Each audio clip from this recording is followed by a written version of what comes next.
বোমা হামলায় বিধ্বস্ত মসজিদ, কোনো মতে দাঁড়িয়ে আছে নড়বড়ে দালান। তারই মাঝে আল্লাহর প্রতি আনুগত্য প্রকাশে ফিলিস্তিনিদের সিজদা। যে কোনো মুহূর্তে ইসরায়েলের বোমা হামলার শঙ্কা মাথায় নিয়ে ঈদুল আজহার নামাজ আদায় করছেন গাজাবাসী। যুদ্ধ শুরুর পর থেকে এই নিয়ে চতুর্থ ঈদ পালিত হচ্ছে গাজায়। প্রতি মুহূর্তে হামলার আতঙ্ক, মৃত্যু ভয় আর ক্ষুধা নিয়েই কাটছে ফিলিস্তিনিদের ঈদুল আজহা।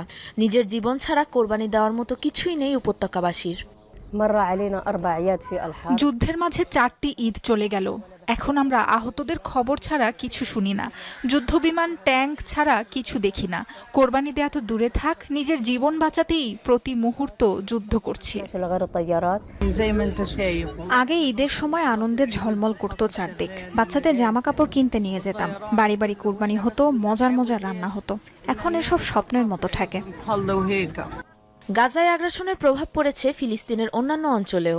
পশ্চিম তীরে চড়া দামের কারণে